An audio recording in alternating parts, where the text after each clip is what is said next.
বর্তমান সমাজে আমাদের প্রধান সমস্যা হলো চুল পড়া। তো আসুন জেনে নিই অতিরিক্ত চুল পড়ার কারণ আর ব্যাখ্যা। ১. আয়রনের অভাব। শরীরে আয়রন কম থাকলে রক্তে হিমোগ্লোবিন কমে যায়, ফলে চুলের গোড়ায় পর্যাপ্ত অক্সিজেন পৌঁছায় না। এতে চুল দুর্বল হয়ে পড়ে এবং দ্রুত ঝরে যায়। ২. থাইরয়েডের সমস্যা। থাইরয়েড হরমোনের ভারসাম্য নষ্ট হলে চুলের বৃদ্ধি ব্যাহত হয় এবং চুল পাতলা হয়ে যেতে থাকে। ৩. প্রোটিনের ঘাটতি। চুল মূলত প্রোটিন দিয়ে তৈরি, তাই শরীরের প্রোটিন কম হলে নতুন চুল গজায় না এবং পুরনো চুল পড়ে যায়। ৪.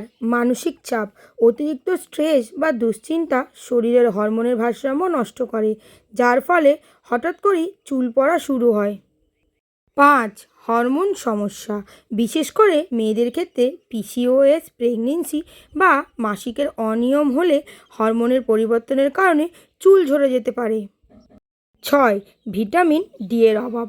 ভিটামিন ডি চুলের ফলিকল শক্ত রাখতে সাহায্য করে। এর অভাবে চুল দুর্বল হয়ে যায় এবং সহজেই পড়ে যায়। ৭.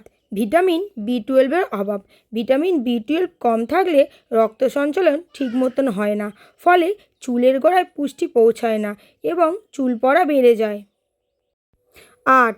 অতিরিক্ত কেমিক্যাল ব্যবহার। বারবার হেয়ার কালার, স্ট্রেটনিং বা কেমিক্যাল প্রোডাক্ট ব্যবহার করলে চুলের গোড়া দুর্বল হয়ে যায় এবং চুল ঝরে পড়ে। ৯.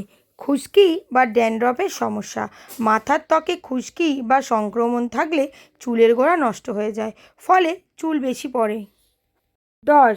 ঘুমের অভাব। পর্যাপ্ত ঘুম না হলে শরীরের পুনর্গঠন প্রক্রিয়া ঠিকমতো হয় না, যার প্রভাব চুলের ওপর পড়ে এবং চুল ঝরে পড়তে শুরু করে।